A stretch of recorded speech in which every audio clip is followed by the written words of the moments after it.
अस्सलाम वालेकुम जी। समा टीवी पर जोर का जोड़ में हाफिज़ मोहम्मद इमरान आपको खुश आमदीद कहता है। श्रीलंका हो, भारत हो, ऑस्ट्रेलिया हो या न्यूजीलैंड हो, मकाम बदले, फॉर्मेट बदले, गेंद का रंग बदले, अगर कुछ नहीं बदला तो पाकिस्तान क्रिकेट टीम की कारकर्दगी नहीं बदली। पाकिस्तान हार से जीत का सफ़र नहीं तय कर पाया। सब कुछ बदल रहा है, नहीं बदल रहा तो पाकिस्तान टीम नहीं बदल रही है। वनडे हारे, टेस्ट मैच हारे और आज हमने न्यूजीलैंड में इस साल का जो पहला T20 मैच खेला और जो सीरीज़ का आगाज़ किया न्यूजीलैंड के ख़िलाफ़, वो एक शिकस्त थे। कैचेज़ हैं कि गिरते ही चले जा रहे हैं। फ़िज़िकल फ़िटनेस है कि शायद उस पर कोई तवज्जो देने के लिए तैयार नहीं है। हालांकि इस टीम के साथ जो सबसे ज़्यादा भारी मुआवजा जिनको दिया जाता है वो एक गैर मुल्की ट्रेनर हैं गालिबन जिनको दिया जाता है। उसके बावजूद खिलाड़ियों के फ़िटनेस सवालिया निशान है।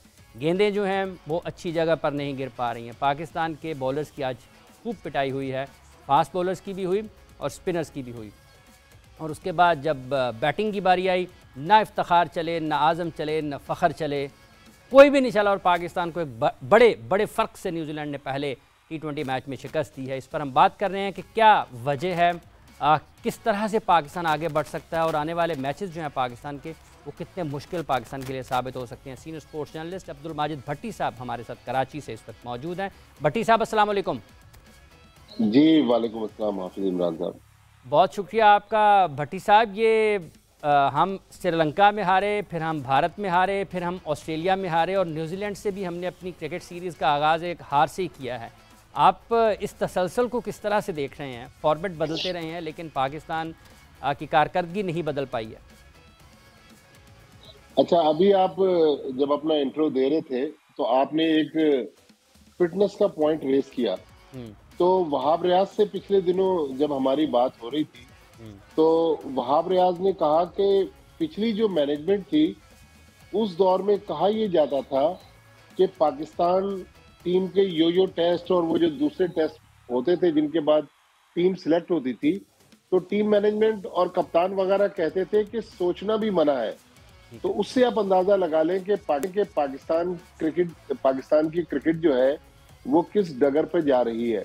हम्म, देखें, आपने बहुत सारी तब्दीलियों की बात कर ली। इस साल भी तब्दील हो गया, 23 से अब हम 2024 में दाखिल हो गए। डायरेक्टर क्रिकेट चेंज हो गए, कप्तान चेंज हो गए, लेकिन हमें बेहतरी नजर नहीं आ रही। और जो सबसे अलार्मिंग चीज है, हम्म, जो ऑस्ट्रेलिया की सीरीज में हमने बहुत तसलसल के साथ देखी, आज भी हमें वो चीज बार बार नजर आई कि पाकिस्तान के जो बैट्समैन हैं वो शॉर्ट पिच गेंदों पर आउट हो रहे हैं। बिल्कुल। शॉर्ट पिच गेंदों पर मुसलसल ऑस्ट्रेलिया ने पाकिस्तान को अंडर प्रेशर रखा। आज भी आप देखें कि पाकिस्तान के बैट्समैन जो थे वो शॉर्ट पिच गेंदों पर कमजोर नजर आ रहे हैं। फील्डिंग का तो कोई हिसाब ही नहीं है ना। हम्म, बाबर आजम जो पाकिस्तान के शायद नंबर 1 बैट्समैन तो हैं, नंबर 1 फील्डर भी थे, हम्म, लेकिन आज उनसे भी कैच ड्रॉप हो गया। आउटफील्ड में सीधे सीधे गेंद जो है वो हाथों से छूट रहे हैं। तो मेरे ख्याल में ठीक है, पहला मैच था, थोड़ा सा बेनिफिट ऑफ डाउट दे दें, लेकिन बेहतरी हमें नजर नहीं आ रही। और सबसे बढ़कर ये कि मोहम्मद हफीज साहब बार बार ये कहते थे कि टीम जब हारेगी तो मैं जिम्मेदारी लूंगा। हम्म, अभी तक तो वो मीडिया के सामने आकर उन्होंने मुख्तलिफ चीजों पर बात जरूर की है। टेक्नोलॉजी को भी उन्होंने मुर्दे इल्जाम ठहरा दिया, अंपायरिंग पर भी बात की, प्लेयर्स पर भी बात की, लेकिन अभी तक उन्होंने जिम्मेदारी कबूल नहीं की है। क्योंकि जितने भी स्ट्रोक्स खेले जा रहे हैं सिलेक्शन के हवाले से, हम्म, उसमें मोहम्मद हफीज जो है वो मेरे इत्तलात के मुताबिक तो फ्रंट रनर है। हम्म, आज अब्बास आफरीदी को डेब्यू कराया गया, उन्होंने अच्छी बॉलिंग की, लेकिन जमान खान अचानक कैसे बाहर बैठ गए? जमान खान अच्छी खासी बॉलिंग कर रहे थे पिछले मैचेस में। देखिए, उसामा मीर का जो हाफिज इमरान साहब जो सबसे मायूस कुन हमने परफॉर्मेंस देखी। हमारे मुल्क में प्रेसिडेंट कप डिपार्टमेंट्स का फुटबॉल टूर्नामेंट, क्रिकेट टूर्नामेंट चल रहा है, और हमने उसामा मीर को पहले बिग बैश के लिए भेज दिया। फिर बिग बैश के बाद बीच में जो गैप आया, उनको कहा कि न्यूजीलैंड में जाके आप प्रैक्टिस करें। लेकिन उसामा मीर की बॉलिंग भी उस क्लास की नहीं है। वर्ल्ड कप के बाद हमने वर्ल्ड कप में उनको जिस तरह बॉलिंग करते हुए देखा था, अब हमें और वो रस्सी नजर आए। तो मेरे ख्याल में कोई एक चीज ऐसी नहीं है जिसपे हम बात कर सके। पाकिस्तान की तो ओवरऑल टीम की परफॉर्मेंस जो है वो सवालिया निशान है। ये जो आपने फ़िज़िकल फ़िटनेस की बात की है भट्टी साहब और आपने वहाब रियाज साहब का हवाला दिया है और एक बड़ा मशहूर हैशटैग है सोचना भी मना है। अगर सोचना भी मना है फिज़िकल फिटनेस के हवाले से, तो एक साहब गैर मुल्की हैं जो पाकिस्तान क्रिकेट टीम के साथ इस काम के लिए मौजूद हैं, तो फिर उनके बारे में कौन सोचेगा? अगर फिज़िकल फिटनेस यही रहनी है तो किसी को सोचना चाहिए उनके बारे में, या फिर ये ऐसे ही चलता रहे? क्योंकि इसी वर्ष पाकिस्तान ने 2024 में क्रिकेट वर्ल्ड कप भी खेलना है 20 ओवर्स का। बिल्कुल, देखें टीम मैनेजमेंट में 16-17 लोग हैं, सबकी अकाउंटेबिलिटी होनी चाहिए। अगर किसी का फिटनेस का लेवल ठीक नहीं है तो उस पे भी जो साउथ अफ्रीकन ट्रेनर है उनसे बात की जानी चाहिए। लेकिन हाफिज साहब, हम लोग अक्सर क्रिकेट बोर्ड की बात करते हैं। जाहिर है क्रिकेट बोर्ड हर वक्त मीडिया के स्कैनर में रहता है, हर वक्त क्रिकेट बोर्ड पे तनकीद हो रही होती है। अभी हमने जो अबरार अहमद के केस में देखा, आप चूंकि खुद फिटनेस के बहुत ज्यादा दिलदादा हैं, अक्सर हम आपकी भी वीडियोस देख रहे होते हैं, तो ये तो एक अपने शौक की बात है ना। अब अबरार अहमद को अगर डॉक्टर्स एक एडवाइस कर रहे थे, तो एक तो क्रिकेटिंग डिसिप्लिन है जो ग्राउंड में है, ऑफ द फील्ड जब डॉक्टरों ने रिहैब के लिए अबरार को एक प्लान दिया था, तो अबरार ने उस पे उसको नजरअंदाज कर दिया। तो मेरे ख्याल में प्लेयर्स की भी तो जिम्मेदारी है कि वो अपनी सेहत का और अपनी फिटनेस का खुद ख्याल रखें। हर काम में हम क्रिकेट बोर्ड को कसूरवार नहीं कह सकते, और फिर जो सेंट्रली कॉन्ट्रैक्टेड प्लेयर इन चीजों को वायलेट कर रहे हैं उनकी भी अकाउंटेबिलिटी जरूरी है। ठीक है, उनका भी एहतसाब जरूरी है। और जो आपने आज जमान खान का हवाला दिया है, वसीम जूनियर भी कहीं इसी टीम के साथ हैं भट्टी साहब? बिल्कुल, देखें इन यंग प्लेयर्स में अगर शाहीन और हारिस को हम निकाल दें तो तीसरे सीनियर मोस्ट तो मोहम्मद वसीम जूनियर है। लेकिन मोहम्मद वसीम जूनियर को कभी हम खिला देते हैं, कभी नहीं खिलाते। समझ नहीं आ रही कि क्या सिलेक्शन की पॉलिसी है। रोटेशन अगर करनी है तो क्या शाहीन शाह अफरीदी और हारिस रऊफ 5 में से किसी एक मैच में बैठेंगे? तो बिल्कुल मोहम्मद वसीम जूनियर मेरे ख्याल में फर्स्ट चॉइस होनी चाहिए थी। लेकिन एक बहरहाल इस टीम मैनेजमेंट को क्रेडिट हमें देना होगा कि अब्बास आफरीदी को अब खिलाया गया है 1 साल बाद। 1 साल पहले वो बेस्ट बॉलर बने थे पीएसएल के। फिर आमिर जमाल को हमने टेस्ट मैच की परफॉर्मेंस पर T20 खिला दिया। आमिर जमाल को पिछले हफ्ते 10 दिन में जितनी मीडिया में हाइप मिली, आज मेरा ख्याल में थोड़ा सा या तो उन पर प्रेशर ज्यादा था, अब जाहिर है उनसे एक्सपेक्टेशंस बढ़ गई है तो प्रेशर भी उन पर बढ़ेगा। तो मेरे ख्याल में आमिर जमाल ने भी डिसअपॉइंट किया। पहले बॉलिंग में शायद 54 रन दे दिए, फिर बैटिंग में भी कुछ नहीं कर सके। फिर जब एक आउट किया तो बहुत बड़ी नो बॉल करवा दी। तो हाफिज साहब जो बड़े क्रिकेटर्स हैं जिस तरह इंजमाम उल हक, मैं उनके साथ काफी टाइम गुजारा हूँ। इंजमाम अक्सर कहा करते थे कि देखिए जो कल हमने परफॉर्मेंस दे दी वो हिस्ट्री हो गई, आज नया दिन है, नई परफॉर्मेंस है। लिहाजा अगर कोई प्लेयर ये समझ आए कि जी हमने 3 मैचों में परफॉर्मेंस दे दी और अब अगले 3 मैच खेल लेंगे, तो फिर डेविड वार्नर तो हमारे लिए आई ओपनर है कि जिन्होंने अपनी लास्ट टेस्ट सीरीज में मैच विनिंग 50 की और बाइज्जत तरीके से रिटायर होकर रुखसत होकर चले गए। हमारे यहाँ ये चीजें नहीं है, हमारे यहाँ लड़के पुरानी परफॉर्मेंसेस को कैरी करते हैं। इन चीजों को अवॉइड करना होगा। ठीक है, अच्छा भट्टी साहब ये बताइएगा कि जब आपने ये मुख्तलिफ तब्दीलियों की भी बात की है, ये पहला T20 मैच है, एक बड़ी शिकस्त पाकिस्तान को नज़र आई, पाकिस्तान को सामना करना पड़ा है। आपको वाज़े फ़र्क नज़र आता है न्यूजीलैंड की कारकर्दगी में, उनके खेलने के अंदाज में? जैसे आपने शॉर्ट पिच बॉलिंग का जिक्र किया, पाकिस्तान की वो खामी अपनी जगह पर मौजूद है। उसामा मीर एक राइट आर्म लेग स्पिनर हैं, लेकिन उनकी गेंद अपनी जगह पर सही गिरती नहीं है, कोई उनकी लाइन लेंथ पर उनको कोई अबूर, कोई महारत हासिल नहीं है। तो ये तो सारी चीज़ें बिल्कुल खालिस्तन कोचिंग के ऊपर जाती हैं, खिलाड़ी के अपने ऊपर और उसके साथ साथ जो लोग उनके साथ काम कर रहे हैं। अच्छा हाफिज साहब, हम अब ये डिबेट कर रहे हैं कि अगले मैचेस में ये 11 खेलेगी या ये 11 चेंज हो जाएगी, कोई नहीं खेलेगी। लेकिन कल जो न्यूजीलैंड की हमने प्लानिंग देखी, उनके हेड कोच की प्लानिंग देखी, उन्होंने जो उनके कप्तान है केन विलियमसन, उनके लिए भी तय कर लिया है कि वो इन मैचों में खेलेंगे, इस मैच में आराम करेंगे। अगले मैचेस के लिए भी उन्होंने मार्क किए हुए अपने प्लेयर। तो ये होती प्लानिंग। हम लोग हारने से डरते हैं, हर आदमी चाहता है कि मेरे दौर में टीम जीती रहे, फिर अगला जो कप्तान आएगा या कोच आएगा वो भुगतेगा। मेरे ख्याल में पाकिस्तान क्रिकेट के लिए ये चीजें अच्छी नहीं है। हमें लॉन्ग टर्म प्लानिंग करनी चाहिए। ये अब हमने 17 मैचेस वर्ल्ड कप से पहले खेले, उनमें से एक मैच आज हो गया, 16 मैच रह गए। तो अब इन 16 मैचों में हम डिफरेंट कॉम्बिनेशन आजमा अब कर हम इन देख लें, 16 मैचेस लेकिन में ये मुख्तलिफ कॉम्बिनेशंस को आजमाते हैं तो फिर हम किस तरीके से आगे बढ़ेंगे, हमारी सोच में पुख्तगी क्यों नहीं है। अगर न्यूजीलैंड हमारे सामने खेल रहा है और उन्होंने अपने खिलाड़ियों को मार्क किया हुआ है, निशान लगाए हुए हैं कि ये खिलाड़ी इस मैच में खेलेगा, ये इस मैच में नहीं खेलेगा, तो फिर हम कहाँ खड़े हैं। भट्टी साहब, आपने अपना वक्त दिया, आपका बहुत बहुत शुक्रिया। प्रोग्राम में एक वक्फे का वक्त हुआ जाता है, लेकिन पाकिस्तान क्रिकेट टीम की कारकर्दगी पर गुफ्तगू का सिलसिला जारी रहेगा इस ब्रेक के बाद।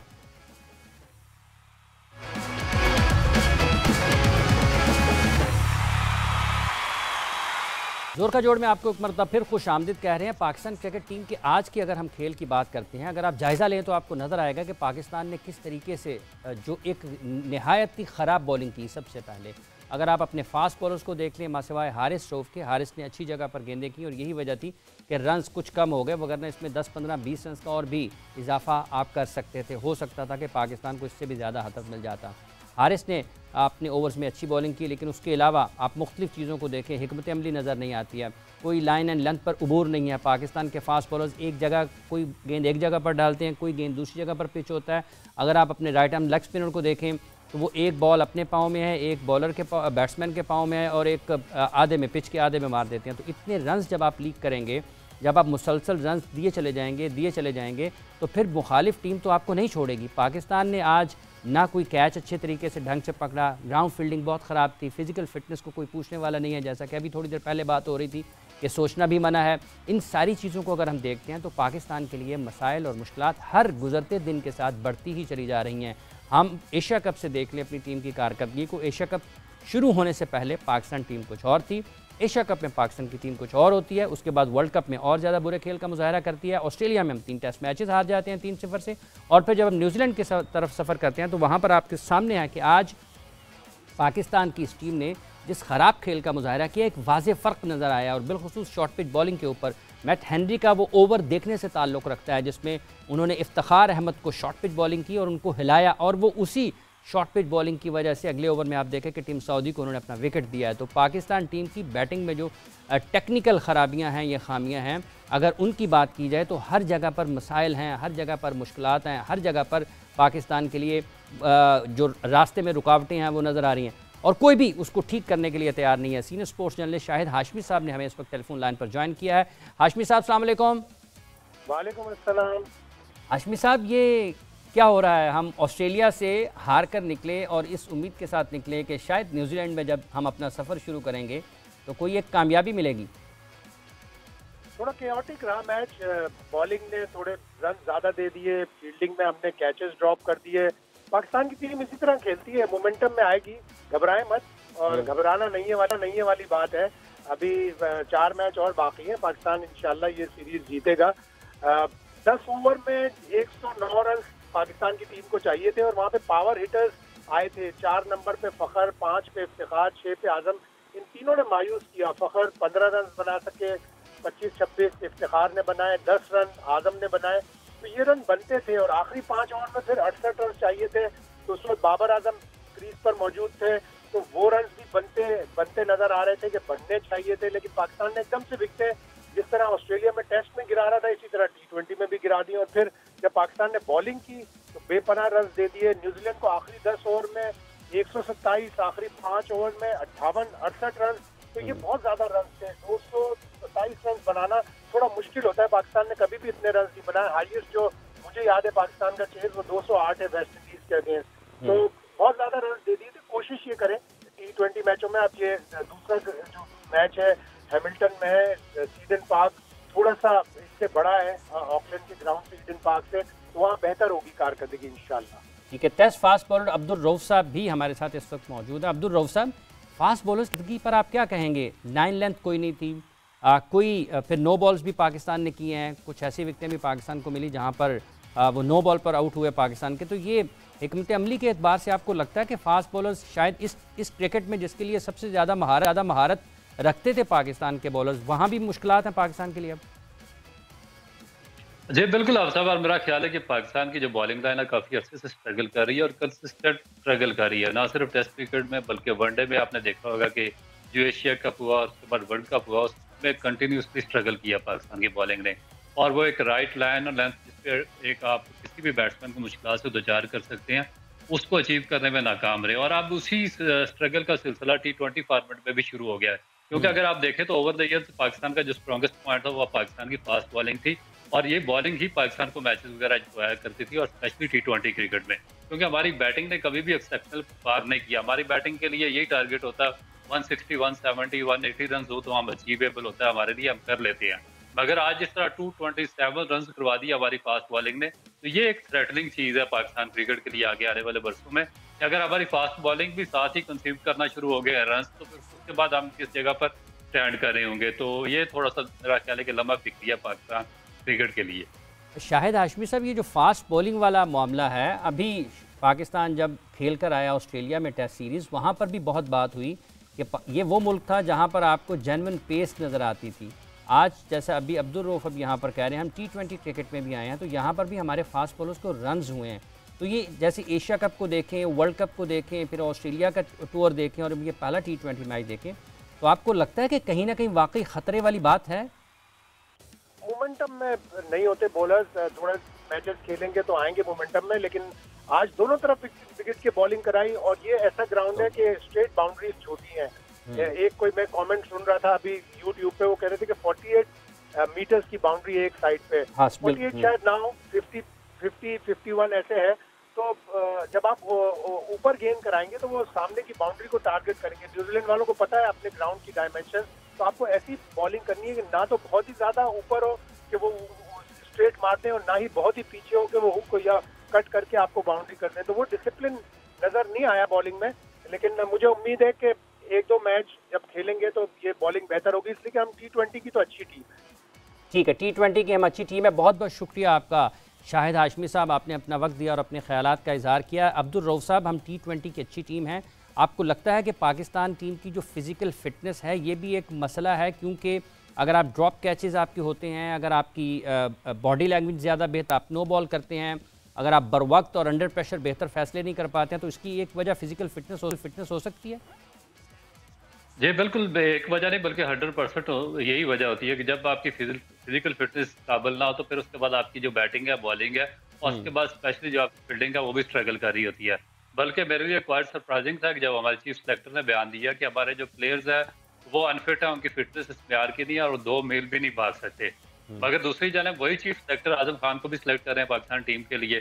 तो ये मेरा ख्याल है कि डबल स्टैंडर्ड नहीं होने चाहिए। जब आप कोई बात करें, फैसला करें या कोई स्टेप लें, तो हमें एक माइंड हमारा बिल्कुल क्लियर होना चाहिए, क्लियर स्ट्रेटजी होनी चाहिए, क्लियर सोच होनी चाहिए, और एक साफ विजन होना चाहिए जिस पे हम फैसला कर सके। तो वो हमारा क्रिकेट बोर्ड या उसकी सिलेक्शन कमेटी या आगे टीम मैनेजमेंट वो भी लेने में नाकाम है। इसी वजह से आप देखें कि टेस्ट में तो हम स्ट्रगल कर ही रहे थे, हमारी बॉलिंग लाइन। ये आज की बात नहीं। अगर आपने वर्ल्ड कप और एशिया कप की बात किया, उससे पीछे अगर आप 3 सीरीज देखें, जो इंग्लैंड की सीरीज होम सीरीज थी पाकिस्तान की, ऑस्ट्रेलिया की पाकिस्तान की होम सीरीज और न्यूजीलैंड की होम सीरीज, तीनों में हमारे जितने बॉलर थे सब भाग गए थे सीरीज छोड़कर, और वो क्रिकेट नहीं खेले थे। इसी वजह से हमें एक इंग्लैंड के खिलाफ व्हाइट वॉश होना पड़ा होम सीरीज में, ऑस्ट्रेलिया में हराकर चली गई थी, और उसके बाद न्यूजीलैंड से मुश्किल हम बराबर खेलने में। तो आपके ख्याल में ये एक तसलसल है कि हमारी अगर फास्ट बॉलिंग ख़राब हो रही है, या उसमें हम तवक्कुआत के मुताबिक या अपनी रिवायात और अपने माजी के मुताबिक खेल पेश नहीं कर पा रहे हैं, तो ये हमारे यहाँ एक तसलसल है, एक सिलसिला चला हुआ है और उसके नताइज सामने आ रहे हैं? बिल्कुल एग्जैक्टली। और ये कोई बिल्कुल ये चंद दिन की बात नहीं है, ये एक लंबा पीछे आपके 2 साल की पूरा आप जो पाकिस्तान के स्टैट्स हैं उठाकर देखें, तो उसमें हमारी फास्ट बॉलिंग कंटिन्यूसली स्ट्रगल कर रही है। एशिया कप, फिर उसके बाद वर्ल्ड कप, फिर उसके बाद ऑस्ट्रेलिया का टूर, और फिर आज फिर 227 रन। ये सबसे बड़ा लंबा फिक्रिया पाकिस्तान क्रिकेट के लिए कि आपने 227 रन कंसीव करवा दिए। 227 रन हमने दे दिए, ये बड़ा लम्हा फिक्रिया पाकिस्तान के लिए। अब्दुल रऊफ साहब, आपने अपने ख्यालात का इजहार किया, आपका बहुत बहुत शुक्रिया। नाज़रीन इकराम, अभी हमें टेलीफोन लाइन पर ये हैं कामरान अकमल साहब ने, जो कि पाकिस्तान के साबिक टेस्ट क्रिकेटर हैं, विकेट कीपर हैं, और इन दिनों पाकिस्तान क्रिकेट बोर्ड की जो सिलेक्शन कमेटी है उनके चीफ सेलेक्टर के साथ कंसल्टेंट की हैसियत से भी खिदमात अंजाम दे रहे हैं। पाकिस्तान क्रिकेट टीम की ये वाली कारकर्दगी, जिसमें पहले ही T20 मैच में पाकिस्तान को नाकामी का सामना करना पड़ा है, नहायत ही एक तशवीशनाक चीज़ ज़रूर है कि क्या हमारे फास्ट बॉलर्स को भी इतनी आज़ादाना रन्स पड़ेंगे। जैसा कि अभी आप आज शाहीन आफरीदी को की गेंदबाजी को देखते हैं, तो इनका दूसरा जो ओवर उन्होंने किया, अपना दूसरा ओवर किया, जितने रन्स उनको हुए वो अब तक जितने भी उन्होंने अपने इंटरनेशनल मैचेस खेले हैं उनकी तरफ से किसी भी ओवर में सबसे ज़्यादा रन्स आज एक ओवर में उन्होंने दिए हैं। कामरान अकमल साहब ने हमें ज्वाइन किया है टेलीफोन लाइन पर। कामरान साहब अस्सलाम वालेकुम। वालेकुम सलाम।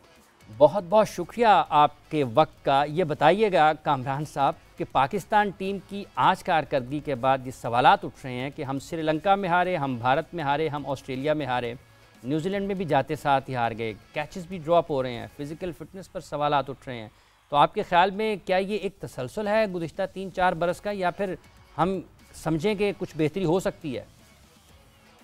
डेफिनेटली जी, बेहतरीन की गुंजाइश तो बिल्कुल होती है आप जी, और बेहतरी करनी भी चाहिए। काफ़ी टाइम हो गया, लेकिन ये है कि जहाँ तक फील्डिंग की बात, आप देखें कि आज दोनों टीमों की तरफ से फील्डिंग कुछ अच्छी नहीं हुई। न्यूजीलैंड तो मानी जाती है, तो फील्डिंग में नंबर 1 है, और न्यूजीलैंड की टीम की तरफ से भी है। फिर बॉलिंग जैसे की गई है, ठीक है, छोटा ग्राउंड है, वहाँ पे हाई स्कोरिंग मैचेस होते हैं, हम खुद खेले हुए हैं। सामने सिर्फ 50 गज की बाउंड्री है, 55 की साइडों पे है, 60 की है, तो थोड़ा टफ होता है बॉलर्स के लिए, फास्ट बॉलर्स के लिए, स्पिनर्स के लिए। लेकिन ये है कि न्यूजीलैंड टीम अच्छा खेली है, डोमिनेट की है। शाहीन जैसे कप्तान है, जैसे पहले ओवर में आउट की है, थोड़ा सा मोमेंटम और अच्छा होना चाहिए था। अगर टॉस जीत के पहले बॉलिंग की है तो बेहतर करना चाहिए। दो आपके मेन बॉलरों को 50 से प्लस रन हो जाएंगे, तो फिर 200 प्लस रन होंगे, तो मेरे ख्याल से बड़ा टारगेट हो गया। जैसी हमारी बॉलिंग है, जैसे ऑस्ट्रेलिया में क्रिकेट खेलते हुए आए हैं, आमिर जमाल, उसामा, फिर शाहीन है, हारिस रऊफ है। ठीक है। अच्छा कामरान साहब, ये जो पाकिस्तान की बैटिंग है, शॉर्ट पिच बॉलिंग के ऊपर काफ़ी बात होती है, क्योंकि पाकिस्तान की अगर हम माजी करीब में भी देखते हैं तो बहुत ज़्यादा मुश्किलात पाकिस्तान को शॉर्ट पिच बॉलिंग खेलते हुए हुई हैं। आपको लगता है कि ये एक ऐसा मसला है जिसको अब कहीं ना कहीं इसके ऊपर काम करने की बड़ी संजीदगी से ज़रूरत है? देखिए, बिल्कुल काम करने की ज़रूरत है, और मैंने कहा ना कि इम्प्रूवमेंट के चांसेस रहते हैं। आप काम करते हैं और उस पर आप जितना जल्दी कर लेंगे उतना अच्छा, क्योंकि आजकल आपको पता है कि क्रिकेट इतनी फास्ट हो गई हुई है और गलती की गुंजाइश बड़ी कम होनी चाहिए कि अगर आपने कामयाब होना है इंटरनेशनल क्रिकेट में, डोमिनेट करना है, तो मेरे ख्याल से इन चीज़ों पे काम करने की ज़रूरत है। फिटनेस पे जैसे आपने कह रहा है, एक ही लड़के के मतलब आजम खान के मतलब बात की जा रही है, तो उसको भी ज़रूरत है, फिटनेस की बहुत ज़्यादा ज़रूरत है। लेकिन उसने परफॉर्मेंस इंटरनेशनली पाकिस्तान में, डोमेस्टिक में, T20 में बहुत ज़्यादा दी हुई है, तो हम चाहेंगे कि वो फिट हो। उसको खुद भी सोचना चाहिए, और टीम मैनेजमेंट ने भी प्लान दिया होगा। ये सारी चीज़ें हम देख रहे हैं, तो इंशाल्लाह ये सारी चीज़ों पे काम करके आप नेक्स्ट जो चीज़ होगी इस टूर्स के बाद, उसमें बहुत सी बेहतरी आएगी। तो इस पे बड़ा फोकस है हम लोगों का, टीम मैनेजमेंट का भी, हम लोगों का भी। हम डोमेस्टिक के मैचेस बॉल टू बॉल देख रहे हैं पहले दिन से, तो ये सारी चीज़ें मॉनिटर कर रहे हैं। तो इस पे पूरा हम लोग ब्रीफ करेंगे अपनी तरफ से, टीम मैनेजमेंट को भी और वहाब को भी। कामरान साहब, अभी अब्दुल माजिद भट्टी साहब भी थे कराची से हमारे साथ, वो भी गुफ्तगू कर रहे थे। ये जो उसामा मीर के हवाले से उन्होंने कहा कि पाकिस्तान में हो रही थी 4 डे क्रिकेट, अगर आपकी हो रही है, तो वो लीग क्रिकेट खेल रहे थे। तो आप समझते हैं कि जो बिलखुसूस राइट आर्म लेग स्पिनर्स हैं, उनको तवील दौरानिया के क्रिकेट खेलने की ज़्यादा ज़रूरत है, उस पर तवज्जो देने की ज़्यादा ज़रूरत है, ताकि जब वो इंटरनेशनल क्रिकेट में जाएँ तो उनकी जो एक्यूरेसी है, एक ही जगह पर गेंद डालने वाली, एक ही जगह पर गेंद फेंकने वाली सलाहियत है, उसमें बेहतरी आ सके? ये बिल्कुल, लेग स्पिनर को तो ज़रूरत होती है, जितनी वो लंबी बॉलिंग करे उतना अच्छा होगा, उसकी लाइन और लेंथ अच्छी होगी, वेरिएशन अच्छी होगी। और सिर्फ उसामा की बात नहीं है, हम पिछले 4-5 साल से हम देख रहे हैं कि डोमेस्टिक क्रिकेट को बिल्कुल इग्नोर किया गया, उसको सामने रखा नहीं गया सिलेक्शन पॉलिसी में। ज़्यादा बहुत ही एक्स्ट्रा ऑर्डिनरी परफॉर्मेंस दी है तो उसको लिया गया। तो इसलिए हमारा जो फोकस है इस वक्त, हम लोग सिलेक्शन कमेटी, वहाब या टीम मैनेजमेंट, हम लोग ये डोमेस्टिक क्रिकेट जो हो रही है, हम इनको वैल्यू देंगे ना, हम लोग यहाँ से प्रोसेस बनाएंगे, तो ये लड़के भी शौक से खेलेंगे। इनको भी पता चलेगा कि हमारी सिलेक्शन यहाँ से हुई है। आपके सामने मिसाल है हसीबुल्लाह की है, साहिबजादा फरहान की है, अब्बास अफरीदी की है। तो ये लड़के यहाँ से परफॉर्मेंस करके गए हैं, तो इससे पहले ऐसा कम हो रहा था। तो इसलिए इस चीज़ को हमने और बढ़ाना है, और लड़कों का भी रिस्पॉन्सिबिलिटी है। सिर्फ उसामा की नहीं, मैं काफ़ी जो 5-6 प्लेयर्स हर लीग में हमारी डिमांड है, क्योंकि परफॉर्मेंस ऐसी है T20 क्रिकेट में उनकी, और डोमिनेट करते हैं, परफॉर्मर बड़े हैं, टीम मैन है, तो हर फ्रेंचाइज चाहती है। तो हम चाहेंगे कि नेक्स्ट सीजन में कि एटलीस्ट 4 से 5 मैच जो हमारे मेन प्लेयर्स हैं वो जरूर खेल लें, लीग क्रिकेट जरूर खेल लें, लेकिन अपनी डोमेस्टिक क्रिकेट को भी वैल्यू देनी पड़ेगी, उनके लिए बेहतर है और उनकी इम्प्रूवमेंट के चांसेस ज्यादा होंगे और बैड फॉर्म में नहीं इतना लंबा अरसा रहेंगे, थोड़ी क्या नाम है बेहतरी क्रिकेट में आएगी, दिलेरी के साथ खेलेंगे। तो ये सारी चीजें आपको उस वक्त बेहतरी होती है जब आप डोमेस्टिक क्रिकेट खेलते हैं। ठीक है कामरान, साइम अयूब की आज एक मुख्तसर सी इनिंग्स थी, बहसियत आप चूँकि ओपन भी करते हैं T20 में, आपने पाकिस्तान के लिए भी की है, आप उनकी इस इनिंग्स को और अब्बास आफरीदी का डेब्यू हुआ है, इन दोनों खिलाड़ियों की कारकर्दगी को कैसे देखते हैं? देखिए बड़ी जबरदस्त, साइम को तो हम देखते आ रहे हैं 2 साल से, सिर्फ वो PSL में नहीं डोमेस्टिक को भी बड़ी उसने वैल्यू दी है, 4 डे हो, 1 डे हो, T20 हो, और वो बड़ी जबरदस्त फॉर्म में है, बड़ा जबरदस्त प्लेयर है। तो हमें अच्छा लगा कि उसको टीम मैनेजमेंट ने मौका दिया टॉप ऑर्डर में खिलाने का और बड़ी जबरदस्त उसने बैटिंग करके दिया। अनलकी रहा, रन आउट हो गया, जैसे 8 बॉलों पे उसने 27 रन, एक टैलेंट दिखाया टॉप बॉलिंग के खिलाफ न्यूजीलैंड में, ऐसे डोमिनेट करना, दिलेरी दिखानी, यही हम लोग एक मिस कर रहे थे कि फर्स्ट 6 ओवर्स में इंटेंट हम लोगों को चाहिए, उसने दिखाया। तो हमें उम्मीद है कि वो आने वाले मैचेस में और अच्छा करे। फिर अब्बास अफरीदी का आउटस्टैंडिंग डेब्यू, मैं पिछले 1-1.5 साल से कह रहा था कि ये शाहीन की टीम में भी नहीं जा रहा, PSL में टॉप विकेट टेकर है, डोमेस्टिक में इतनी जबरदस्त उसने परफॉर्मेंस दी है, तो ऐसे बॉलरों को हम क्यों इग्नोर कर रहे हैं। तो आज मौका मिला, आप देखें कि यही एक वाइड बॉल क्रिकेट में है कि आप जो डोमेस्टिक के परफॉर्मर है आप उनको रोटेट करें, उनको मौका दें, उनको एक प्लेटफॉर्म दें। आपके जो 5-6 प्लेयर्स वो तो खेल ही रहे हैं, उनकी जगह कोई नहीं ले सकता, उनको सिक्योरिटी दें, कॉन्फिडेंस दें। तो ये सारे काम उस वक्त होते हैं। तो मेरे ख्याल से बड़ा अच्छा डिसीजन है, बड़ा जबरदस्त डेब्यू गया अब्बास अफरीदी का और ऐसे ही आगे आने वाले मैचेस में वो करे। बड़ी मैच्योरिटी नजर आई है, मैच्योरिटी इसलिए नजर आई है कि वो डोमेस्टिक खेलता हुआ गया, तो जिसका फायदा उसको हुआ है कि ऐसी टफ कंडीशन में छोटे ग्राउंड में कैसे बॉलिंग करनी है, वेरिएशन कैसे उसने यूज की है, ये सारी चीजें चलती हैं ऐसे जब आप खेल के जाएं। तो कामरान साहब, बाबर का बैटिंग ऑर्डर चेंज हुआ, रन्स उन्होंने कर दिए, आप कैसे देखते हैं इस तब्दीली को और आप समझते हैं कि आने वाले दिनों में ये पाकिस्तान के लिए वो इस नंबर पर भी रन्स करते हुए टीम के काम आ सकते हैं? देखिए हर प्लेयर्स का नंबर ऊपर नीचे होता है। पर्सनली आप मेरा व्यू लें, मैं यही चाहता था कि बाबर और रजवान हमारे मैच विनर है और 6 से 7 मरतबा 100+ पार्टनरशिप लगाई हुई है, फिर 200 रन की पार्टनरशिप लगाई हुई है, तो ऐसे कम ही होता है दुनिया में। तो आप अपने इस बेस्ट प्लेयर्स को, बेस्ट कॉम्बिनेशन को ना छेड़ें, आप जितना उनको खिलाएं उस नंबर पे ठीक है। वर्ल्ड कप अभी दूर है, आप बाकी लड़कों को चांस दें। ठीक है, नंबर 3 पे उसने बाबर पहले भी खेलता रहा, शुरू में जब स्टार्ट किया इंटरनेशनल क्रिकेट 3 पे खेलता रहा। प्लेयर ऐसा बड़ा है, क्लास का प्लेयर है, मैनेज कर लेता है। आज भी उसने बड़ी जबरदस्त बैटिंग की है, इंटेंट दिखाया है। उसके साथ कोई रहता तो शायद ये मैच और करीब चला जाता, शायद जीत जाते, जैसे 24-25 पे आउट हो रहे हैं। तो ऐसे प्लेयर्स का खेलना बड़ा जरूरी होता है। लेकिन नंबर मेरे ख्याल से टीम मैनेजमेंट ने सोचा, मेरी राय हो तो मैं उसको ओपनर कभी चेंज ना करूं, रेस्ट करवाऊं या दूसरे लड़कों को मौका दूं। जब बड़ी टीमें आए, इवेंट बड़ा आए, तो यही ओपनर्स हों। बाकी हफीज की अपनी प्लानिंग है, टीम मैनेजमेंट की, हमारी आपको पता है डोमेन में नहीं। मैं अपनी राय से बता रहा हूँ, अपनी सिलेक्शन कमेटी की राय नहीं बता रहा, सिर्फ अपनी पर्सनली बता रहा हूँ कि ये बेस्ट प्लेयर है। जिस नंबर पे परफॉर्म किया आप उधर ही खिलाएंगे तो ज्यादा अच्छा होगा।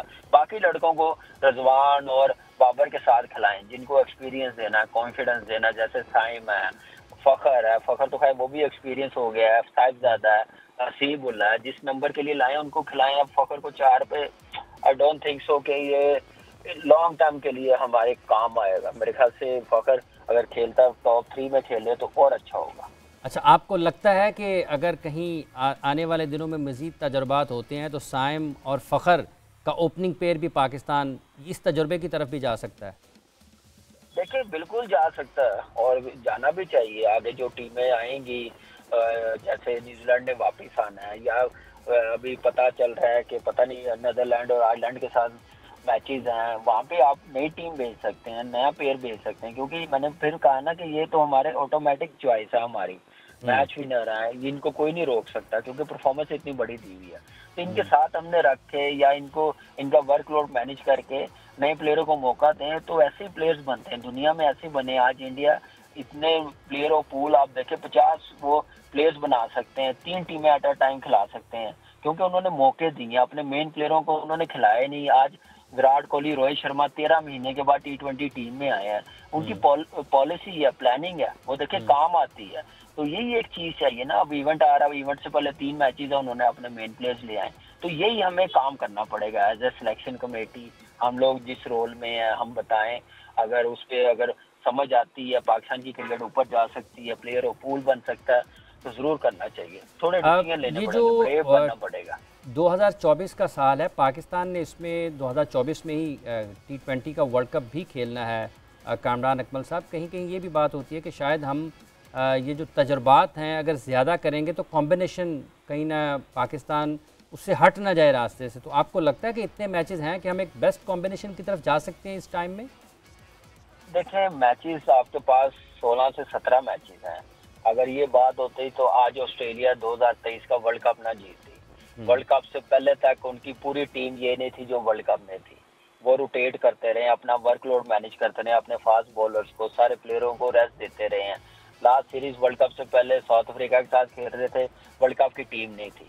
हम एक वाइट बॉल क्रिकेट में ये चीजें हमें खत्म करनी पड़ेगी। बहुत मैचेस हैं, जब इंग्लैंड टूर जाएगा वर्ल्ड कप से पहले आप देखिएगा वो शायद वो हमारी वो टीम जाए जो वर्ल्ड कप खेलेगी। 5 मैचेस हैं, 4 मैचेस हैं वहाँ पे, तो आप मैचेस बड़े होते हैं। अब मैंने कहा ना 5-6 प्लेयरों को अब जरूरत नहीं है कि हर मैचेस हम लोग खिलाएं, क्यों इनके साथ हमने नए प्लेयर्स बनाने हैं। तो इंडिया भी देख लें, बाकी टीमें भी देख लें, वो बनाती हैं प्लेयर्स, वाइट बॉल क्रिकेट में एक्सपेरिमेंट करती हैं, नए प्लेयरों को मौका देती हैं, बेंच स्ट्रेंथ बनाते हैं, प्लेयर्स बनाते हैं। तो वही चीज़ हमें करनी पड़ेगी और मेरा नहीं ख्याल कि कोई फ़र्क पड़ेगा। सिर्फ क्या है कि अपना ज़रा विजन थोड़ा बड़ा करें, हम लोग करें। कामरान साहब, हमें सलमान भट्ट साहब ने, पाकिस्तान के साबिक कप्तान, उन्होंने भी टेलीफोन लाइन पर ज्वाइन किया है। भट्ट साहब अस्सलाम वालेकुम। वालेकुम अस्सलाम। भट्ट साहब, Pakistan, Sri Lanka, Bharat, Australia, New Zealand, format बदला, मुल्क बदला, मैदान बदला, लेकिन पाकिस्तान टीम की हारने की और शॉर्ट पिच बॉलिंग पर आउट होने की आदत नहीं बदली। कब बदलेगा ये सब कुछ भट्ट साहब? देखिए, अगर आज के मैच पे हम बात करें तो कुछ चीज़ें डेफिनेटली डिस्कस हो सकती हैं। आई थिंक जब आप वहाँ पर आपकी पहली विकेट गिरी और आपको एक स्टार्ट मिल गया तो आपको उस मोमेंटम को कैरी ऑन करना था। और T20 में जो बैटिंग ऑर्डर में आप तब्दीली या फ्लेक्सिबिलिटी या वेरिएशन लाते हैं, वो यही सोच कर लाते हैं कि लेट्स से कि अगर आप 226 कर रहे हैं तो अगर पहले 10 ओवर में आपका टारगेट बन जाता है 120-25 रन कर लेते तो अगले आसान हो जाते हैं। तो आप वहाँ पर बाबर की बजाय आप फखर को भेज सकते थे वहाँ पर, जब आपका सैम अयूब आउट हुआ था, क्योंकि जिस किस्म का उसने स्टार्ट किया और उसके बाद आके अगले 10 बॉलों में थोड़ा सा टेम्पो आपका टूटा, तो टैक्टिकली हमने वहाँ पर फॉल्ट किया। जो कुछ कैच छूटे, हमसे भी छूटे, उनसे भी छूटे, वो तो चले गेम में चला। शॉर्ट पिच बॉलिंग का ये है कि वो मसला चला आ रहा है, मिकी आर्थर के 3 सालों से चला आ रहा है, मिसबाह के 2 सालों से चला है और अभी भी चल रहा है, उसमें कोई फर्क नहीं पड़ रहा। तो उसकी तो प्रैक्टिस ही की जा सकती है और तो इसके अलावा उसका कोई इलाज नहीं है। और आपको जब पता है कि सामने वाली बाउंड्रियां छोटी हैं इस ग्राउंड के अंदर, तो जाहिर है फिर उन्होंने आपको आगे तो नहीं बॉल करना कि आप उन बाउंड्रियों पे आराम से छक्के मारें। साइडों वाली बाउंड्रियां बड़ी हैं तो उन्होंने आपको शॉर्ट पिच बॉल ही करने हैं। तो ये तो छोटी छोटी निटी ग्रिटीज है क्रिकेट की जो आपको पता होनी चाहिए। और फिर मेरा ख्याल है कि उसको जमान खान को ऐसी ग्राउंड में बाहर बिठाना जो कि बड़े एक्यूरेट यॉर्कर करता है और स्लिंगिंग आर्म डिफरेंट एक्शन है, आई थिंक वो भी कोई अक्लमंदाना फैसला नहीं था। बिकॉज आमिर जमाल ने परफॉर्मेंस दी है टेस्ट क्रिकेट में, आप उसको ला रहे हैं T20 क्रिकेट के अंदर, ठीक है। अभी वो लेंथ बॉलिंग करके आया है पिछले 3 मैचों में, उसने अब आके एकदम अपनी लेंथ और लाइन को चेंज करना है। आप उसको एक ब्रीदर देते हैं, आप पहले जमान खान जो स्पेशलिस्ट है उसके साथ जाते। I mean a lot can be done, लेकिन आई डोंट नो किस तरह फैसला होता है, मुझे नहीं है किस तरह फैसला होता है ये नहीं जानते। बहुत बहुत शुक्रिया सलमान भट्ट साहब आपका, बहुत बहुत शुक्रिया कामरान अकमल साहब, आपने भी वक्त दिया। नाज़रीन किराम, प्रोग्राम का वक्त ख़त्म हुआ चाहता है, देखते हैं कि दूसरे मैच में नतीजा बदलता है या नहीं बदलता। हाफिज़ मोहम्मद इमरान जोर का जोड़ की पूरी टीम के साथ आपसे इजाज़त चाहता है। अपना ख्याल रखें, अल्लाह हाफिज़।